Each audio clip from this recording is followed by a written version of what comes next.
नमो सुगुरुदेव, नमो सुगुरुदेव, नमो सुगुरुदेव। बोलिए मुनिवर्षि प्रमाण सागर जी महाराज जी की। बंधुओं, पूज्य गुरुदेव की प्रेरणा अनुरूप दयोदय महासंघ के लिए, जीव दया के लिए अभी अनवरत हमारे पास स्वीकृतियों का क्रम जारी है। आज भी कुछ स्वीकृतियां आई हैं, मैं अवश्य उनके नाम का उल्लेख करूंगा, आप उनकी अनुमोदना करेंगे। अलका जैन, अंकित जैन इलाहाबाद, इन्होंने, और नरेंद्र कुमार सुशीला समरिया वाराणसी, इन दोनों महानुभावों ने 51 हज़ार रुपये की राशि प्रदान की है। जोरदार अभिनंदन इनका। अजीत कुमार जैन, अंकुर कॉलोनी सागर, जयचंद, नवीन कुमार, सुमन, लता, मीनाक्षी एवं सेठी परिवार हैदराबाद, इन दोनों महानुभावों ने 21 हज़ार रुपये की राशि भेजी है। बहुत बहुत साधुवाद। मनीष जैन, रचिता जैन, शुभम जैन, एटा उत्तर प्रदेश, इन्होंने 15,000 रुपये की राशि प्रदान की है। बहुत बहुत साधुवाद इनको। और बंधुओं, श्रीमती स्वाति अंकित शाह, अहमदाबाद गुजरात, इन्होंने 13,000 रुपये की राशि प्रदान की है। बहुत बहुत साधुवाद। मंजू अनिल कुमार जैन, पटना, नजनी, मनोज, प्रतीक गुढ़ा एवं अयांश जैन, भोपाल, श्रीमती महावीरी देवी, कमल कुमार, दिलीप कुमार, प्रदीप कुमार, अंकित पाटोदी, साड़म बाजार, बोकारो, झारखंड, श्री शीला जैन, साहिबाबाद, अरुण जैन, पटवारी, मकरोनिया सागर, मध्य प्रदेश, श्री प्रभाचंद जैन, अजमेर, और श्री राजेश मरवैया, गुड़ाचन ट्रस्टी, भोपाल, इन सभी महानुभावों ने 11 हज़ार रुपये की राशि प्रदान की है। सभी महानुभावों को बहुत बहुत साधुवाद, गुरुदेव का मंगलमय आशीर्वाद। और बंधुओं, अब मैं आपको लिए चलता हूँ संघ का समाधान की ओर। इसके पूर्व मैं पूज्यदेव की अनुमति से प्रथम प्रश्न के लिए मैं प्रश्न उपस्थापित कर रहा हूँ। भोपाल से पूछ रही हैं अंजलि जैन। गुरुदेव, समाज में मान्यता है कि अधिमास और पितृपक्ष में कोई नया काम शुरू नहीं करना चाहिए, तो ये केवल मिथ्या है या जैन धर्म के अनुसार कोई इसका प्रमाण भी है? महाराज जी, मैं तो ये नहीं मानती हूँ, फिर भी इस बात से डरती हूँ कुछ अशुभ हो गया तो इस मान्यता से कैसे पुष्टि मिलेगी, इसके लिए क्या करना चाहिए? देखिए, ज्योतिष के नियमानुसार लोग अधिमास में कोई मांगलिक कार्य नहीं करते। ये ज्योतिष की दृष्टि से, धार्मिक दृष्टि से नहीं। हम तो ये जानते हैं कि 12 महीने सब काम होते हैं। अमावस को प्राय अशुभ मानते, भगवान महावीर का निर्वाण अमावस को ही हुआ। इसलिए इन सब बातों में बहुत ज़्यादा लकीर के फकीर नहीं बनना चाहिए। जैसी स्थिति हो उसके अनुरूप निर्णय लेना चाहिए। यदि कोई कार्य जरूरी है तो मुहूर्त शास्त्र कहता है मनोबल से सब काम संपन्न किए जा सकते हैं, मनोबल से बड़ा कुछ नहीं होता। इसलिए जब कभी ऐसी कोई बात आए, अपने मनोबल से उस कार्य को संपादित कर सकते हैं। जहाँ तक पितृपक्ष की बात है, जैन धर्म में इस तरह के किसी पक्ष की कोई मान्यता नहीं। पूज्य गुरुदेव, कटनी मध्य प्रदेश से सरल जैन कह रहे हैं, तिलगवा वाले परिवार की ओर से नमोस्तु। गुरुदेव, मेरा प्रश्न यह है कि मैंने सभी से उत्तम क्षमा कहा, तो किसी ने कहा कि तुमने कोई गलती ही नहीं की, तुम किस बात पर क्षमा मांग रहे हो? किसी ने कहा कि तुम कल फिर वही गलती करोगे, फिर उत्तम क्षमा क्यों मांग रहे हो? तो गुरुदेव, ऐसे लोगों को मैं क्या जवाब दूं, कुछ समझ में नहीं आया। बहुत अच्छी बात, तुमने किसी से गलती नहीं की तो क्षमा क्यों मांग रहे हो, और कल फिर गलती करोगे तो क्षमा क्यों मांग रहे हो? बात तो सही है। क्षमा तो तब मांगो जब गलती की, और क्षमा मांगने का यथार्थ लाभ तभी है जब दोबारा गलती ना करो। लेकिन हमारे मन की दुर्बलता, हमसे हर पल गलतियां होते रहती है, और गलतियां होने के बाद क्षमा हम केवल इसलिए मांगते हैं ताकि हमारे मन में गांठ न हो।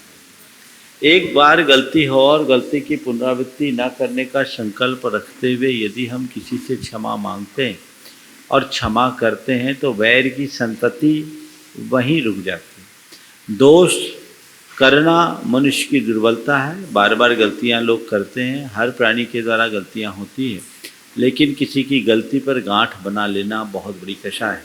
इसलिए यदि हमारे प्रति किसी की गलती हो जाए तो अवसर पड़ने पर तुरंत हमें क्षमा कर देनी चाहिए। और हमें अगर किसी के प्रति गलती का एहसास हो तो क्षमा मांगने में संकोच नहीं करना चाहिए। क्षमा करना, क्षमा मांगना हमारा धर्म है। उस परिपाटी को आगे ही न बढ़ने दें, फिर भी पुनरावृत्ति हो फिर क्षमा मांग लें, क्योंकि बार बार गिर करके ही इंसान चलना सीखता है। इसलिए ऐसी बात कि फिर दोबारा गलती करेंगे तो क्षमा ही न मांगे, ये बात ठीक नहीं है, इससे गांठ और बढ़ेगी। पूज्य गुरुदेव, बंडा जिला सागर मध्य प्रदेश से अभिषेक जैन शांति नगर जैन मंदिर से पूछ रहे हैं, महाराज श्री एक वाक्य सुना है, यदि एक रेखा को छोटा करना है तो उसे सामान्यतः मिटाकर छोटा किया जा सकता है, अथवा उसके सामने एक बड़ी रेखा खींचकर भी उसे छोटा किया जा सकता है। तो गुरुदेव, आप इसे जीवन में किस प्रकार देखते हैं तथा हमें किस प्रकार अपने जीवन में इस उक्ति को घटाना चाहिए? हमारे गुरुदेव कहते हैं हमेशा अपनी लाइन लंबी करने की कोशिश करो, अपनी शक्ति दूसरे की रेखा को छोटी करने में लगाने की जगह अपनी रेखा को बढ़ाने की कोशिश में लगाओ। अगर हम इस तरह की रचनात्मक दृष्टि रखते हैं तो वो हमारे जीवन के लिए एक बड़ी उपलब्धि होती है और हमें उसी हिसाब से अपना भाव रखना चाहिए। मैं हमेशा अपनी लाइन लंबी करने का हिमायती हूँ।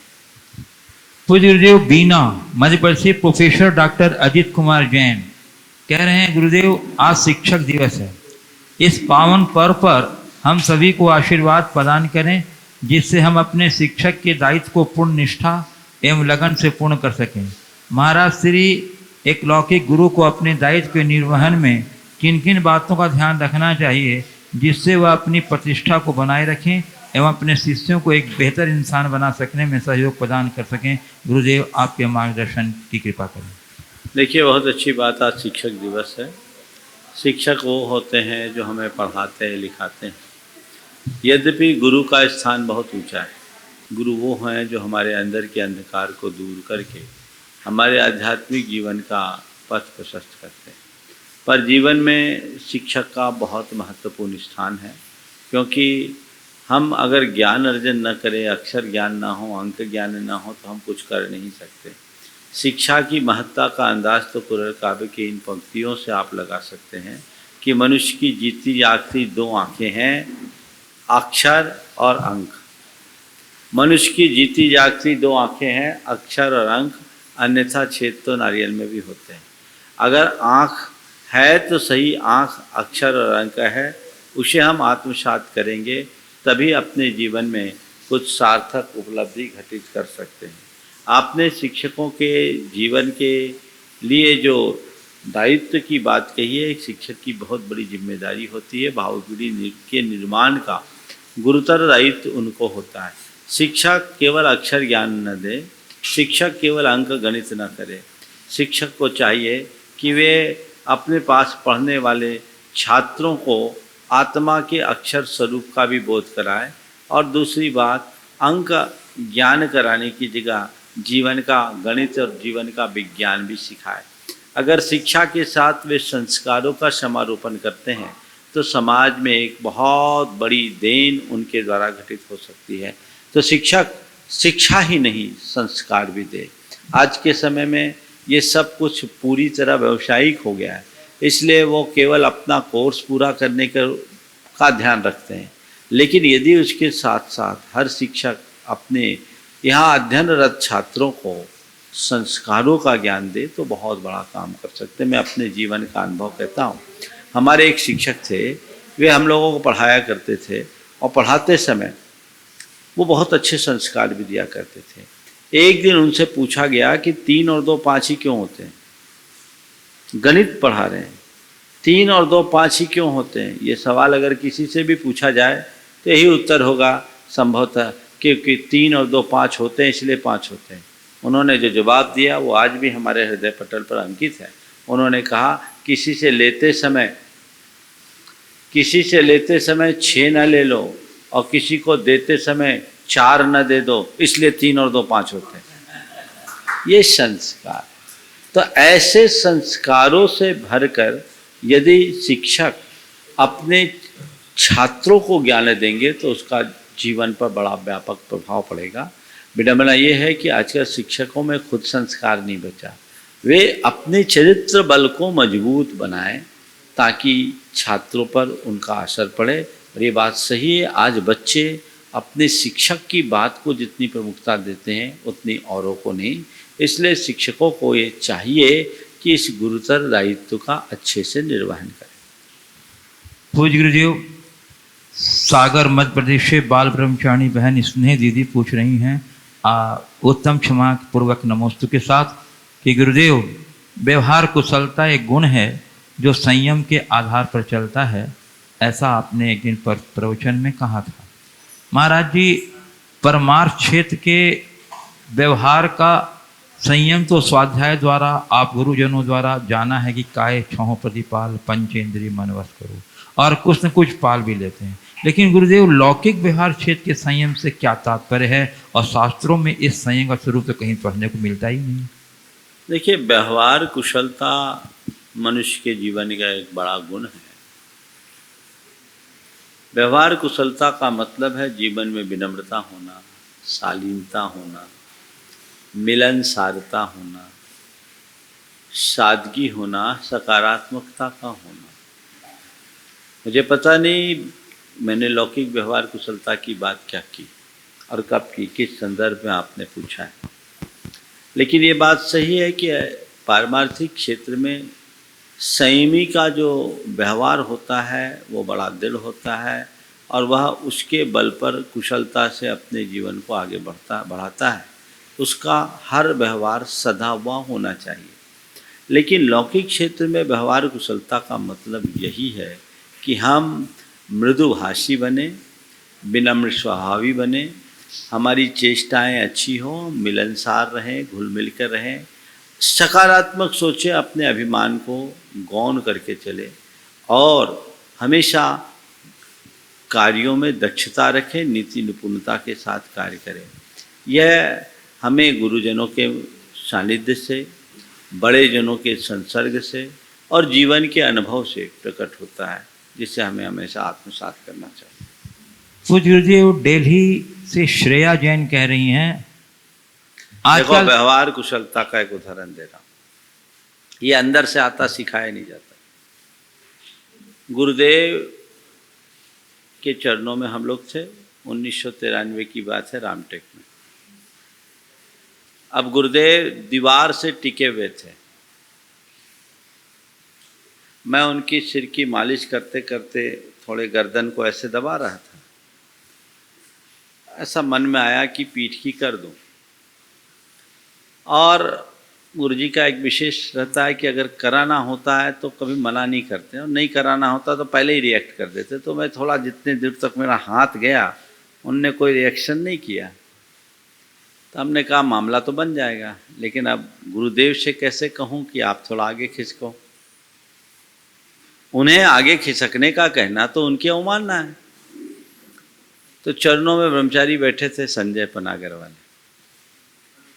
हमने कहा, संजय, ये दीवार तो थोड़ी पीछे खिसका दो, ये दीवार तो थोड़ी पीछे खिसका दो। गुरुदेव ने कहा, क्यों? हमने कहा, मुझे बैठने के लिए जगह चाहिए, आपकी पीठ की मालिश करनी है।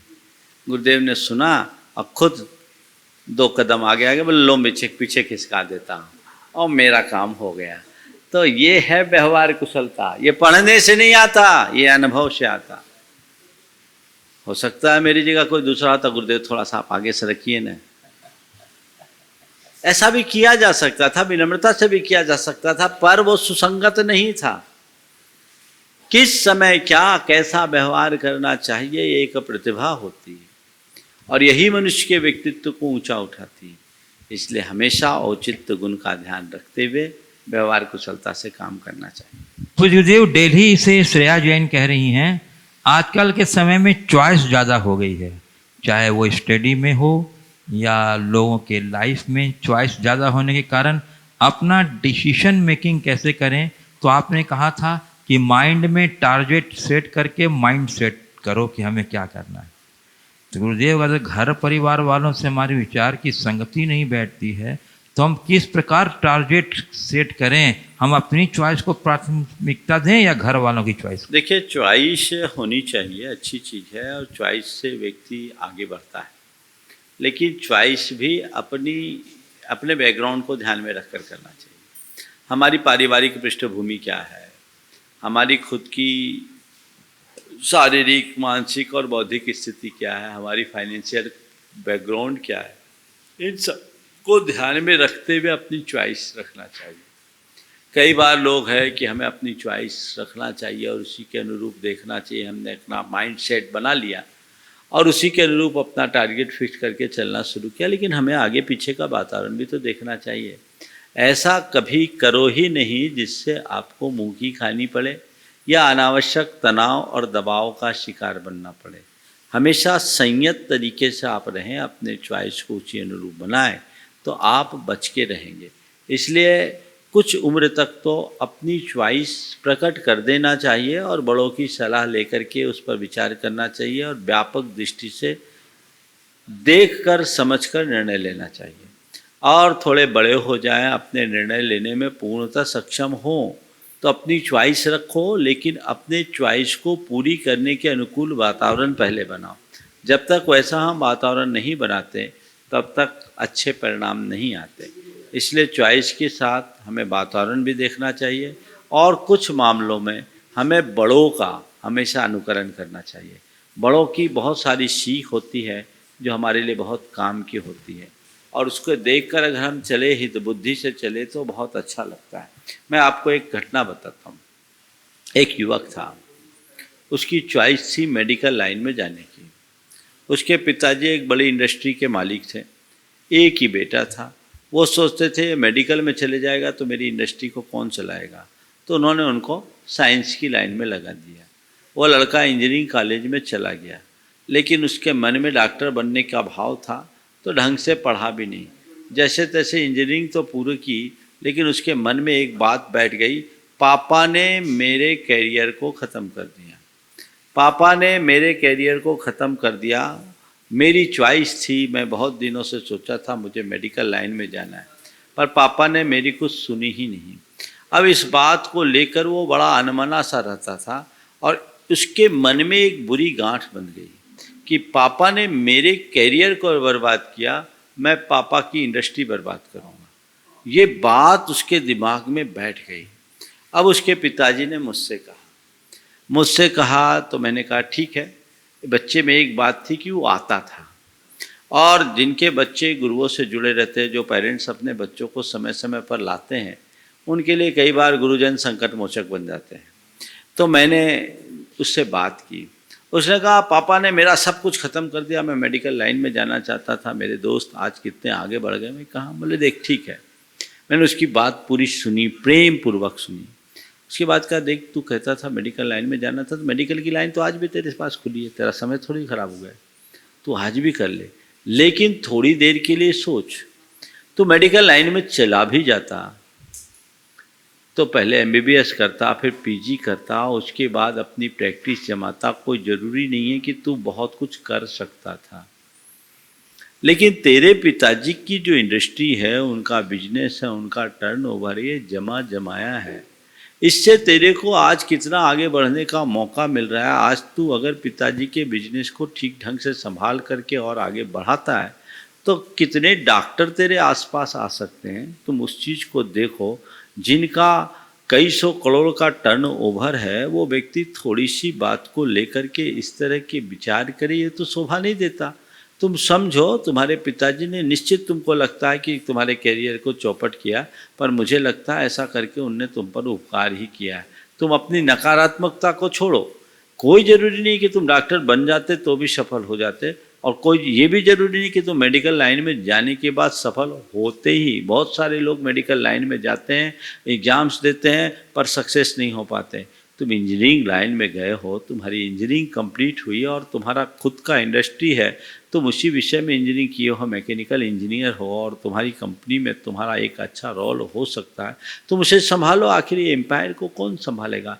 तुम्हें ये लगता है कि मेरे पिता ने मुझे डॉक्टर नहीं बनने दिया, तो ऐसा करके तुम्हारे पिता ने तुम पर उपकार किया है, क्योंकि डॉक्टर बनने के बाद तुम्हें अपने कैरियर बनाने के लिए सब कुछ करना पड़ता, और आज तुम इंजीनियरिंग किए हो और केवल अपने पिता की फैक्ट्री को संभाल लोगे, तो तुम अपने लिए बहुत कुछ कर लोगे और बहुत आगे बढ़ जाओगे। और तुम डॉक्टर बनना चाहते हो, कोई दिक्कत नहीं है।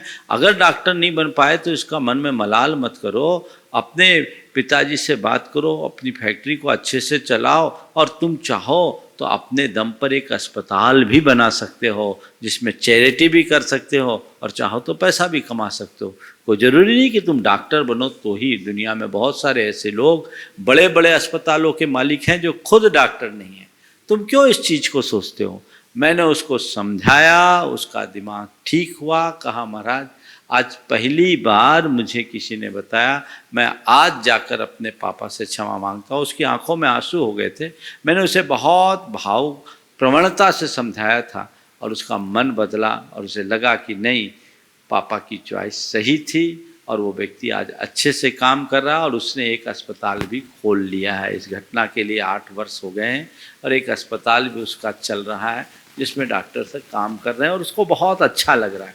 तो कहने का मतलब ये है कि कई बार अपने मन की चॉइस पूरी नहीं होने से लोग ऐसे गांठ बांध लेते हैं।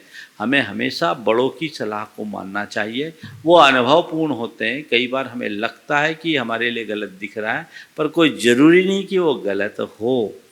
वो हमें गलत दिखता है पर उनकी दृष्टि में अच्छा भी हो सकता है। इसलिए हमेशा इस पर तटस्थता से विचार करना चाहिए। पूज्य गुरुदेव, गोधरा गुजरात से श्री अशोक कुमार जैन पूरनचंद जैन कह रहे हैं, गुरुदेव आप कहते हैं कि मंदिर में मूर्ति के दर्शन नहीं बल्कि मूर्तिमान के दर्शन करना चाहिए, परंतु महाराज जी जब हम पारसनाथ भगवान की जय बोलते हैं तब हमें सिर पर सर्प वाली मूर्ति स्मरण आती है, और जब बाहुबली भगवान की जय बोलते हैं तब बेलें लिपटी खड़गासन मूर्ति स्मरण आती है। तो महाराज ये मूर्तिमान क्या है और इसका दर्शन कैसे करें? देखिए अच्छा है, कम से कम पारसनाथ भगवान की जय से करते समय सर्प सहित मुद्रा वाले पारसनाथ ही दिखते, कोई और नहीं डोलता। और बाहुबली की जय में गोमटे सी दिखते हैं और कोई नहीं दिखता। ये अच्छी बात है। ये मान कर के चले कि जिन्हें हम पारसनाथ के रूप में देख रहे हैं ये तो उनका बाह्य रूप है। वस्तुतः पारसनाथ कौन है? जो गुणों के भंडार है वो पारसनाथ है। जिनने अपने जीवन में क्षमता को अंगीकार किया वो पारसनाथ है। जिनने अपने जीवन के सर्व संकटों को क्षमता से सहा वो पारसनाथ है। हम पारसनाथ के उस वीतराग स्वरूप को स्मरण में लें। मूर्ति एक माध्यम है मूर्तिमान को जानने की। जैसे आज भी हम किसी प्रिय व्यक्ति के तस्वीर को देखते हैं तो तस्वीर को देखते ही उस व्यक्ति की स्मृतियाँ हमारे मानस में उभरने लगती है, जिसकी तस्वीर हमारे सामने। जानने के लिए तो हमें मूर्ति ही चाहिए। तस्वीर देखकर उस व्यक्ति के विषय में हम अपनी स्मृतियों को ताजी करेंगे और हमारा जुड़ाव होगा। इसी तरह जानने में तो मूर्ति ही आएगी, पर ये समझे ये मूर्ति वो नहीं है। इस जिस गुण की ये मूर्ति है वो हमारा आराध्य है। तो मूर्ति के माध्यम से हम मूर्तिमान को पूजें, अर्थात उनके गुणों का चिंतन करें। पूज्य गुरुदेव, गंज बसौदा से बाल ब्रह्मचारिणी बहन विभा दीदी उत्तम क्षमापूर्वक नमोस्तु करते हुए कह रही हैं, गुरुदेव ये जो पढ़ा था कि धार्मिक जीवन की शुरुआत पाप के डर से होती है, वहीं यह भी वहाँ उल्लेख मिला कि पाप के डर से भागो मत जागो। महाराज श्री दोनों में हमें कुछ विरोधाभास सा प्रतीत होता है, कृपया समाधान करें। देखिए, पाप के डर से धर्म करना अच्छी बात है, पर बहुत अच्छी बात है। पाप के डर से धर्म करने वाला केवल पुण्य करेगा, लेकिन आत्महित के लिए धर्म करने वाला व्यक्ति सबसे ऊपर उठेगा। एक लोक भय है, एक परलोक भय है, समझ गया। एक पाप का भय है जो लोक और परलोक के भय से जुड़ता है, लेकिन एक आत्म भय है, आत्मा का अहित न हो जाए। इस प्रकार की भावना जब मन में जगती है तो धारा बदल जाती है। इसलिए उत्तम यही है कि पाप से डर कर नहीं, जीवन को संभालने के लिए धर्म करो। पाप का डर तो प्रारंभिक भूमिका की बात है। पाप से डरकर आप कहीं भागोगे भी तो क्या होगा? पाप तो आपका पीछा करेगा। तो पाप से डरो मत, पाप करने से बचो, आत्मा को जगाओ। जो जागृत आत्मा होती है वही अपने जीवन का वास्तविक कल्याण कर सकती है। इसलिए हमें भागना नहीं, जागने की बात है, क्योंकि पाप तो हमेशा हमारे पीछे चलता है। जो आत्म जागरूकता के साथ धर्म करते हैं, पाप उनका कभी कुछ बिगाड़ नहीं करता। वो पाप करने से डरते हैं, पाप करके नहीं, पाप से नहीं। पाप कितना भी उदय में आए उसे सहज भाव से स्वीकार करो, अपनी आत्मा को जगाओ और जीवन को आगे बढ़ाओ। जो पाप से डरते हैं वो पापोदय में विचलित हो जाते हैं। और जो जागते हैं उनके जीवन में चाहे जैसा पापोदय आए कुछ भी बिगाड़ नहीं होता। पूज्य गुरुदेव डाबी राजस्थान से श्री सागर चंद जैन कह रहे हैं, गुरुदेव श्रावक संस्कार शिविर का वास्तविक अनुभव इस बार हुआ कि शिविर क्या होता है। अब तक तो इसके बारे में सुनते आए थे और अब की बार सहभागी बनकर बहुत अच्छा लगा।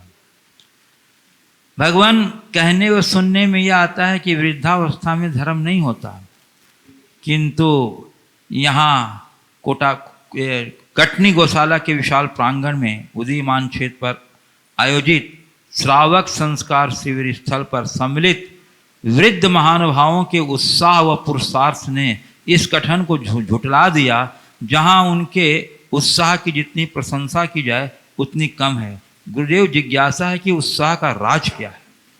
बिल्कुल ठीक है। वृद्धावस्था में धर्म उनसे नहीं होता जो अपने आप को मन से बूढ़ा बना लेते हैं। जिनका मन जवान बनता है वो हर अवस्था में धर्म कर सकते हैं। उदाहरण के लिए विमल जी खुद ही हैं, 74 पार कर चुके हैं और मस्त हैं।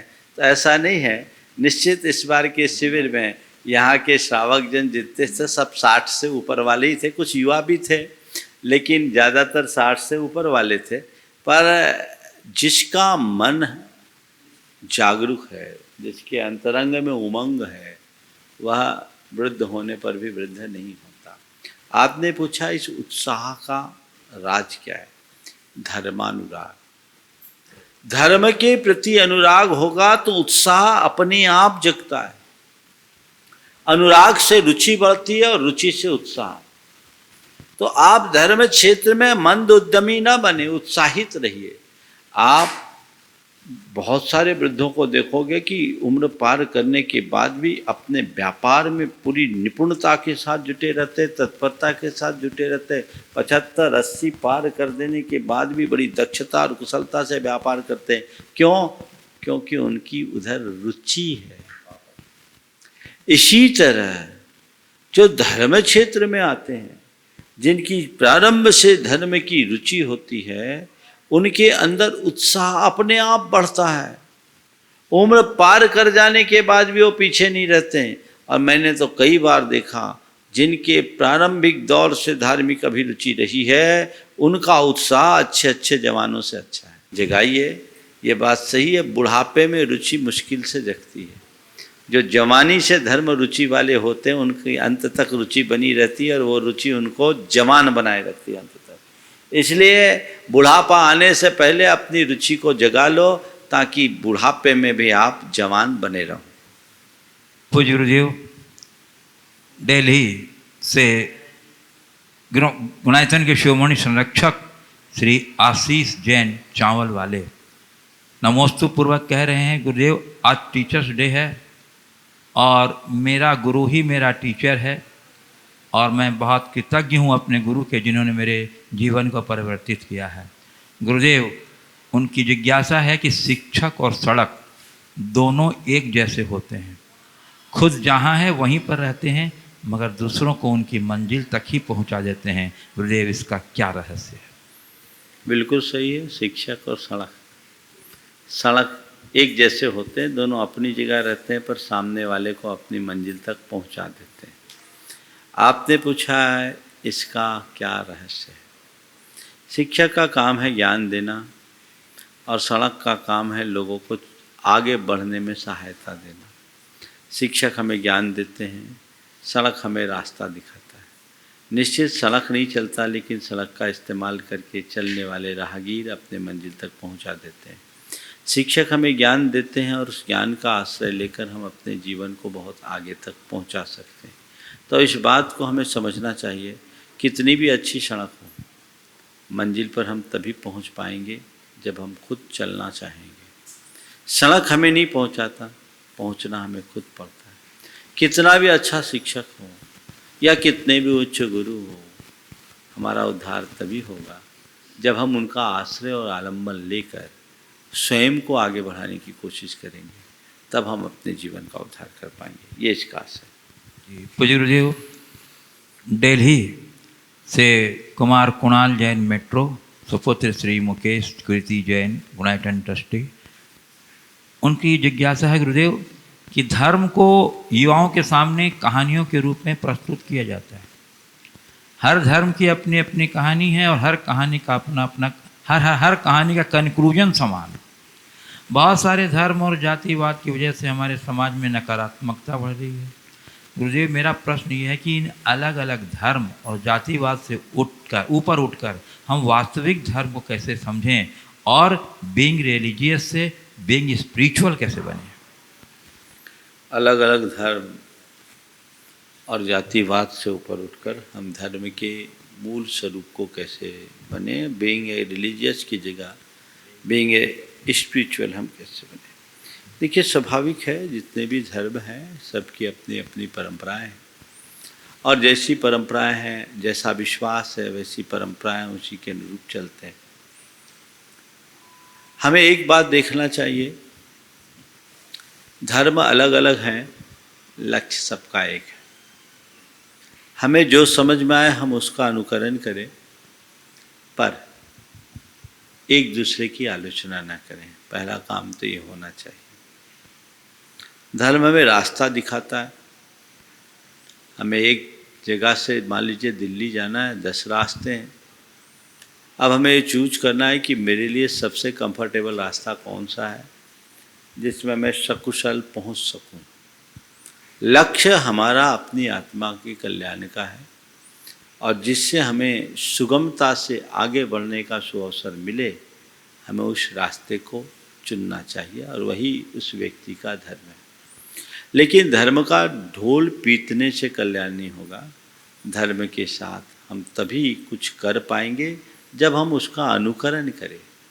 धर्म के गीत गाना हमारे धार्मिकता को प्रकट करता है और धर्म को आत्मसात करना हमारी आध्यात्मिकता का उदाहरण बनता है। तो हम अगर रिलीजियस से स्पिरिचुअल बनना चाहते हैं तो केवल धर्म के गीत गाना बंद करें, धर्म को आत्मसात करने की कोशिश करें। अगर हम धर्म को आत्मसात करने की प्रक्रिया में आगे बढ़ते हैं, निश्चित वो हमारे जीवन के रूपांतरण का आधार बनता है और हम अपने जीवन में एक बड़ी उपलब्धि घटित कर सकते हैं। पूज्य गुरुदेव, खंडवा मध्य प्रदेश से डिप्टी कलेक्टर खंडवा श्रीमती अनुभा जैन नमोस्तुपूर्वक पूछ रही हैं गुरुदेव कि देव शास्त्र गुरु पूजन में हम पढ़ते हैं, यह मोह तड़क कर टूट पड़े प्रभु सार्थक फल पूजा तेरी। परंतु गुरुदेव, उम्र बढ़ने के साथ साथ राग और मोह न तो टूटता है और न कम होता है, अपितु बढ़ता ही जाता है, ऐसा क्यों? घर के बाहर एक पेड़ लगा हो और उसमें रोज हम खाद पानी देते जाएं और ये सोचें कि ये पेड़ कब जले, इसकी होली मनाएं, तो क्या कभी संभव है? हम मोह को विनष्ट करने की बात सोचते हैं पर 24 घंटे मोह को ही पुष्ट करने की क्रिया में लगे रहते हैं, तो मोह विनष्ट कैसे होगा? मोह को वही विनष्ट कर सकते हैं जिनके अंदर आत्मज्ञान प्रकट हो चुका होता है। आत्मज्ञान के बल पर मोह का शमन होता है। आत्म जागरूकता हो, आत्म पहचान हो, मोह नष्ट हो, आत्म कल्याण की बात हो। लेकिन ज़्यादातर लोग मोह नष्ट करने की बातें भले करते हैं पर पुष्ट उसे ही करते हैं। यह ज्ञान है, भव का संस्कार है जो निरंतर बलवान होता जा रहा है। उस संस्कार से मुक्त हो तभी इससे बचा जा सकता है। पूज्य गुरुदेव, अजमेर राजस्थान से श्री प्रकाश चंद जी पाटनी नमोस्तुपूर्वक कह रहे हैं, गुरुदेव एक अनुभव है कि दुनिया में अगर सबसे अधिक छोड़ने योग्य है तो दूसरों से अपेक्षा करना। तो गुरुदेव ये बहुत मुश्किल है, अपेक्षा करना कैसे छोड़ें? अपेक्षा करना कैसे छोड़ें? पुराने अनुभवों को याद करो और उस दुख को सामने लाकर देखो कि जब जब मैंने अपेक्षाएं की है तो उसका अंजाम क्या हुआ। ये दृष्टि अपने अंदर आएगी कि नहीं ये ठीक नहीं है, राह बदल जाएगी। लेकिन हम लोग अपने पुराने अनुभवों को भूल जाते हैं, फिर सोचते चलो अभी तक जो हुआ सो हुआ, आगे एक बार और देखें। मनुष्य जब तक अपने अनुभवों से सीख नहीं लेता जीवन में बदलाव घटित नहीं हो सकता। पूज्य गुरुदेव, कटनी मध्य प्रदेश से शूरभी सतीश जी जैन, पाटन परिवार। गुरुदेव की जिज्ञासा है कि क्रोध प्रत्येक प्राणी का जन्म सिद्ध अधिकार है और वह प्रत्येक छोटे और बड़े प्राणियों में रहता है। यह क्रोध किस कैटेगरी में रहता है, कब तक रहता है और कैसे शांत होता है, तो उन्होंने कुछ आपने दिए हैं ऑप्शंस। गुरुजनों का क्रोध, क्षत्रियों का, ब्राह्मणों का, वणिकों का, जमींदारों का और विद्वानों का और बच्चों का। तो कृपया समाधान करें। पहले तो अपने वाक्य को सुधार लें। क्रोध हमारा जन्मसिद्ध अधिकार नहीं, हाँ क्रोध हमारा जन्मजात विकार हो सकता है। हर प्राणी के अंदर क्रोध है और वो जन्मजात विकार के रूप में है, अधिकार के रूप में नहीं है। स्वभाव में अधिकार होता है, विभाव में नहीं। तो ये जन्मजात विकार है और निश्चित इस विकार से हर कोई प्रभावित नहीं होता, अलग अलग है। क्रोध के अनेक प्रकार अनेक दृष्टियों से बताए। मैं आज 3 दृष्टि से आपको क्रोध का विश्लेषण कर बताना चाहता हूँ। एक है तामसिक क्रोध, एक राजसिक क्रोध और एक सात्विक क्रोध। तामसिक क्रोध दूसरों को सताने के लिए जो क्रोध किया जाता है उसको बोलते हैं तामसिक क्रोध। वह क्रोध का सबसे प्रचंड रूप होता है। ऐसा व्यक्ति अपने और पर के हिताहित का विचार किए बिना पूर्णतः नियंत्रणहीन होकर क्रोधपूर्ण व्यवहार करता है। यह तामसिक क्रोध जो कतई उचित नहीं माना जाता, सबसे घटिया क्रोध है। राजसिक क्रोध, क्रोध का कारण आने पर जो क्रोध करता है और वो अपने अहंकार को पुष्ट करने के लिए करता है, ये राजसिक क्रोध है। यह क्रोध भी बहुत अच्छा नहीं माना जाता। तीसरा क्रोध है सात्विक क्रोध। तो सात्विक क्रोध वह है जो सामने वाले के हित के लिए किया जाता है। कभी कभी गुरु भी कृत्रिम क्रोध प्रकट करते हैं, माँ बाप अपनी संतान पर क्रोध करते हैं। उसके पीछे सामने वाले को प्रताड़ित करना या दंडित करने का मनोभाव नहीं होता। उसके पीछे केवल एक ही भाव होता है कि इसमें इसका हित हो जाए। तो ये सात्विक क्रोध है, समझ गए। और क्रोध के उत्तम, मध्यम, जघन्य, ये 3 भेद कहे गए हैं। और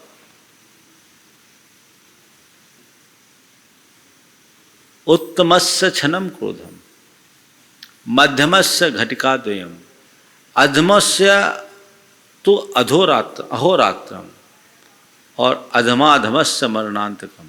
4 क्रोध के भेद बताए। उत्तम पुरुष का क्रोध क्षण मात्र का होता है, आया चला गया। मध्यम व्यक्ति का घटिकाद्वयम, 2 घड़ी तक रहा, शांत हो गया। अधम व्यक्ति का अहोरात्रम, 1 दिन क्रोध रहा, दूसरे दिन ठीक। और जो अधमाधम है, सबसे नीचे के कैटेगरी के, मरणांतकम, मरते दम तक क्रोध नहीं छूटता। अब सबको टटोलना है, मैं किस कैटेगरी में आता हूं। गुरुदेव सागर गोपालगंज से श्रीमती किरण राजेश जैन कह रही हैं, गुरुदेव हमारे प्रति लोगों का व्यवहार 4 प्रकार से होता है: सहानुभूति, सलाह, सहयोग और आलोचना। जब हमें कोई संकट में पड़ा देखता है तो यह कह देता है कि हमने पहले ही कहा था। तो गुरुदेव यह सहानुभूति है, सलाह है या आलोचना है? क्योंकि संकट में तो सहयोग तो भगवान पर भरोसा और इंद्रियों पर नियंत्रण। व्यवहार में 4 बातें: सहानुभूति, सहयोग, सलाह और आलोचना। किसी के साथ कुछ घट जाने पर ये टिप्पणी कि हमने तो पहले ही कहा था, विशुद्धतया इसमें न सहानुभूति है, न सलाह है, न सहयोग है। ये विशुद्धतया एक प्रकार की आलोचना है, जो इस बात का एहसास करा रहा है कि तुमने हमारी सलाह को नहीं माना। ये नहीं होना चाहिए। मैं आपको बताता हूँ, एक ही घटना में सहानुभूति भी हो, सलाह भी हो, सहयोग भी हो और आलोचना भी हो।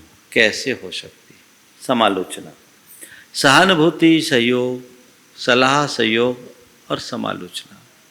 एक व्यक्ति गिर गया और गिर के चोटिल हो गया, हाथ पांव छिल गए। अरे भगवान, बहुत चोट लगी, बड़ा कष्ट हो गया, कैसे गिर गए? भैया कोई बात नहीं, चलो मैं तुम्हें डॉक्टर तक ले चलता हूँ, पर थोड़ा ध्यान रखना चाहिए, ध्यान रखना चाहिए। गाड़ी चला रहे थे, थोड़ी हेलमेट लगा लेते तो बच गए और सेफ रहते। ठीक से चलाना चाहिए, गाड़ी चलाते समय ध्यान रखना चाहिए। क्या बताऊं, आजकल की नई पीढ़ी सुरक्षा के प्रावधानों का पालन ही नहीं करती।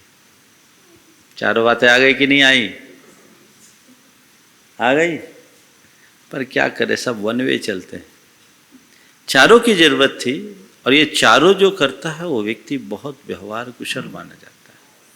हम सलाह भी दें, सहयोग भी करें, समालोचना भी करें, पर सहानुभूति पहले होनी चाहिए। दुख में पड़े व्यक्ति के प्रति अगर आपके मन में सहानुभूति नहीं है तो आपके अंदर सहयोग का भाव ही नहीं होगा और आपके सलाह का कोई मूल्य ही नहीं होगा, और वो आलोचना सामने वाले को चुभेगी। अगर सहानुभूतिपूर्वक सहयोग करते हुए आप किसी को कोई सलाह देते हैं, सहज स्वीकार होगी, बल्कि आपकी आलोचना को भी वह अपने लिए आदर्श बना सकता है। बंधुओं, पिछले दिनों में आपको बताया था कि पूज्य गुरुदेव के जितने भी साहित्य हैं उनका प्रकाशन निर्गंध फाउंडेशन भोपाल से होता है, जिसका कुशल संचालन श्री विकास जी गोधा करते हैं। अभी जो गुरुदेव के वर्तमान में जो साहित्य बहुत प्रचलित है, बहुत लोकप्रिय हुआ है, उसमें कहरा जीवन का जो रतलाम में होता प्रवचन, उसमें क से लेके ह तक के सभी अक्षरों पर 33 प्रवचनों का संग्रह है, और इतने उपयोगी संग्रह है उनमें प्रवचनों का जो हमारी जीवन की दिशा और दशा को परिवर्तन करने में बहुत सहायक है। गुरुदेव के साहित्य को पढ़ करके न जाने कितने के जीवन में बहुत क्रांतिकारी परिवर्तन आया है, और बहुत लोगों ने अपने जीवन को सम्यक दिशा दी है। मैं इसलिए बार बार आपको इसलिए कहता हूँ कि गुरुदेव की असीम अनुकंपा का हम लोग पूरा लाभ उठाएं। तो ये मैं आपको बात बताई मैंने, कहरा जीवन का। और अभी दशलक्षण पर्व के समापन के अवसर पर दो ग्रंथ, दो साहित्य का प्रकाशन हुआ। 4 बातें भाग 6, जिसके अंतर्गत जिसका विषय है धम्मम शरणम गच्छामि। इसके अंदर धर्म के 10 लक्षणों का 10 प्रवचन है, बहुत ही सारगर्भित है। और भाग 4 बातें भाग 7 इसमें है। इसका शीर्षक है जीवन विकास की राह। इसके अंतर्गत 16 कारण भावनाओं के 16 प्रवचन का संग्रह है। और बंधुओं, इन सभी ग्रंथों को आप यदि अपने पास मंगाना चाहते हैं तो अपना नाम, अपना पूरा पता, अपने स्थान का पिन कोड नंबर और कौन सी पुस्तकें, कौन सा साहित्य आपको चाहिए, कितनी संख्या में चाहिए, ये पूरा विवरण आप विकास गोधा जी के व्हाट्सएप नंबर पर अपने व्हाट्सएप से अपने रिक्वायरमेंट वहाँ भेजिए, ताकि वो आप तक शीघ्रता से आपकी डिमांड की पूर्ति कर सकें। और उसके लिए मैं आपको नंबर बता देता हूँ, 9425005624, 9425005624। हिंदी में जानकारी के लिए 9425505624, 9425505624। दूसरा नंबर है 7587522089। फिर से सुन लीजिए, 7587522089। हिंदी में जानकारी के लिए 75 875 22 089, 8 पर 9 89। पुनः सुन लीजिए, 75 875 22-089। तो आप अपनी जिज्ञासा शीघ्र भेजिए उनके पास। और दूसरी बात कल मैंने आपको एक बार और बताई थी कि पूज्य गुरुदेव का जो मिलन हुआ नेमावर में, उन नेमावर के उस अद्भुत क्षणों को कैमरे में कैद करके उसे एक तस्वीर के रूप में फ्रेमिंग किया गया है, जिसे देखते ही हमारे अंतरंग में श्रद्धा और भक्ति का ऐसा उमाड़ आता है कि जिसको देखकर पूरे देश से बहुत डिमांड आने लगी। क्योंकि इसी चित्र के माध्यम से श्रावक संस्कार शिविर के पुण्य अर्जकों का यहाँ की धर्म भावना समिति ने सम्मान किया था, जिसे देख करके पूरे देश से इसके लिए जिज्ञासाएँ आई। तो उनकी जिज्ञासाओं को ध्यान में रखते हुए यहाँ पर इस को काफ़ी संख्या में तैयार किया गया है। और इसके लिए आपको संपर्क करना है हमारे बबलू जी से, नवीन जी से, जो बहुत उत्साही युवा हैं। उनका नंबर मैं आपको बता देता हूँ, 9425158631। एक बार नंबर फिर सुन लीजिए, 9425158631। और इसका लागत राशि जो है मात्र 1450 रुपया है और कुरियर खर्च अलग से आपको दे होगा। हाँ, ओहो वाह, यहाँ उदार साहब परिवार लोगों ने कहा कि उसी 1450 नहीं कर दी। अब अभी तक पर्यूषण पर्व के उपरांत 3-4 दिन की छुट्टी थी, सुबह का प्रवचन और मध्याह्न की कक्षा नहीं चल रही थी। हर वर्ष मैं पर्यूषण के बाद कुछ दिन का ब्रेक लेता हूँ ताकि आप लोगों को भी और हम लोगों को भी हो। आप लोगों को तो फिर भी साप्ताहिक छुट्टी हो जाती है, हम लोगों की वही कम होती। कल से फिर से प्रातःकाल का प्रवचन, कल क्षमावाणी के संदर्भ में प्रवचन लाभ आप सबको मिलेगा। और दोपहर में ठीक 3 बजे से जो तत्वार सूत्र की कक्षा लगती थी 4थे अध्याय की, और आपके रत्नगण सावकाचार्य की वो कक्षा चलेगी। वो प्रमाणिक ऐप के माध्यम से जो लोग ऑनलाइन सुनते आ रहे हैं वे फिर से अपने जुड़े और अपने परिचितों को इसकी सूचना दे दें, ताकि सारे कार्यक्रमों का सभी लोग लाभ ले सके और पुनः उत्साह के साथ जुड़ करके इस पूरे के पूरे प्रसंग का लाभ ले, आनंदित हों। समय आप सबका हो रहा है, मैं यहीं पर विराम ले रहा हूँ। बोलिए परम पूज्य आचार्य गुरुवर श्री विद्यासागर जी महाराज की।